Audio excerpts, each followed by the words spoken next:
ማንኛውም ግብር ከፋይ ብድር በሚወስድበት ጊዜ ወይም በዱቤ ግዢ በሚያከናውንበት ጊዜ የዕዳ መመዝገቢያ መዝገብ መያዝ ያለበት ሲሆን መዝገቡም የብድር ስምምነትን፣ የዕዳ አከፋፈል ሁኔታን፣ ብድር ከሆነ ያበዳሪውን ሰው ሙሉ መረጃ፣ በዱቤ የተገዛ ግብይት ከሆነ በዱቤ የሸጠውን ሰው ሙሉ መረጃ እንዲሁም የዕዳ መያዣ ወይም ዋስትና ያለ ከሆነ የተመዘገበ የዕዳ መያዣ ወይም ዋስትናን የያዘ መሆን ይኖርበታል። ጤና ይስጥልን የቅርንጫፍ ጽሕፈት ቤታችን ግብር ከፋዮችና የቻናላችን ቤተሰቦች፣ ለዛሬ የዕዳና የተከፋይ ሂሳቦች መዝገብ ጋር በተያያዘ አጠር ያለ ቆይታ የምናደርግ ይሆናል።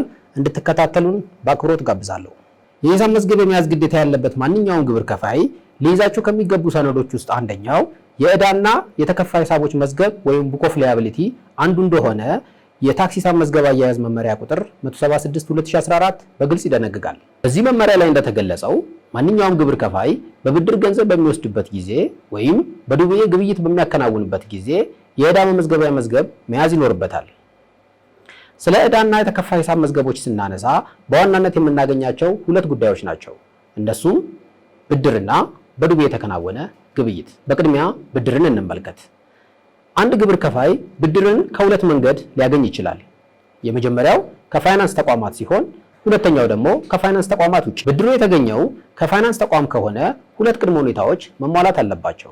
የመጀመሪያው የቴምብር ቀረጥ የተከፈለበት የብድር ውል ሲሆን ሁለተኛው ደግሞ በብድር የተገኘው ገንዘብ ገቢ ለማመንጨት፣ የንግድ ስራውን ለማስቀጠል ወይም ለንግድ ስራ ዋስትና ለማሰጠት የዋለ መሆኑን የሚያረጋግጥ ሰነድ ማቅረብ። በብድር የተገኘው ገንዘብ ገቢ ለማመንጨት ወይም የንግድ ስራውን ለማስቀጠል ወይም ለንግድ ስራ ዋስትና ለማሰጠት የዋለ መሆኑን የሚያረጋግጥ ሰነድ ያልቀረበ እንደሆነ ለብድሩ የተከፈለው የወለድ ወጪ ሙሉ በሙሉ ተቀባይነት የማይኖረው ይሆናል። በሌላ በኩል ብድሩ የተገኘው ከፋይናንስ ተቋም ውጭ ከሆነ ለምሳሌ ከእህት ኩባንያ ወይም ከሼርሆልደር ሊሆን ይችላል። ለብድሩ የተከፈለው ወለድ ተቀባይነት እንዲኖረው ሶስት ቅድመ ሁኔታዎች መሟላት ይኖርባቸዋል። የመጀመሪያው የቴምብር ቀረጥ የተከፈለበት የብድር ውል ሲሆን ሁለተኛው ደግሞ በብድር የተገኘው ገንዘብ የንግድ ስራ ገቢ ለማመንጨት፣ የንግድ ስራውን ለማስቀጠል ወይም ለንግድ ስራ ዋስትና ለማሰጠት የዋለ መሆኑን የሚያረጋግጥ ሰነድ ማቅረብ።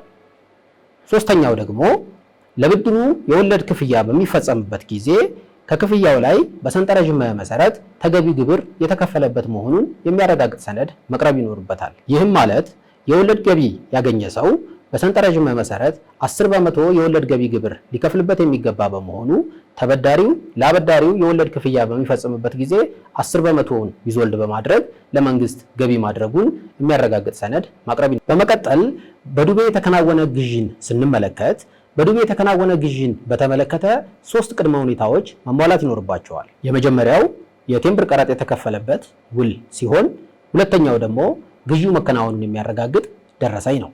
በሶስተኛ ደረጃ በዱቤ የተገዛው ዕቃ ወይም አገልግሎት ክፍያ ተከፍሎ እስከሚጠናቀቅ ድረስ የወለድ ወጪ እንደሚከፈልበት ውሉ ላይ የተገለጸ ከሆነ ለዚህ ዱቤ ግዢ የሚከፈለው የወለድ ወጪ ተቀናሽ ሊደረግ የሚችለው በሰንጠረዥ መሰረት ተገቢው የወለድ ገቢ ግብር ዊዝሆልድ የተደረገበት እንደሆነ ነው። ስለዚህ በዱቤ ለተከናወነ ግዢ ከላይ የገለጽናቸው ሶስቱ ቅድመ ሁኔታዎች መሟላት ይኖርባቸዋል። ክቡራትና ክቡራን የቻናላችን ቤተሰቦችና የቅርንጫፍ ጽሕፈት ቤታችን ግብር ከፋዮች ለዛሬ ይዘንላችሁ የመጣነው ትምህርታዊ ቪዲዮ ይህንን ይመስል ነበረ። ስለተከታተላችሁን እያመሰግንን ቻናላችንን ላይክ፣ ሼር እና ሰብስክራይብ በማድረግ አብሮነታችሁን እንድታሳዩን እንጠይቃለን። ማንኛውም ታክስ ነክ የሆኑ ጥያቄዎች ካላችሁ በኮሜንት ስራ አስቀምጡልን። በሌላ ትምህርታዊ ቪዲዮ እስከምንገናኝ ድረስ ሰላም ቆዩልኝ።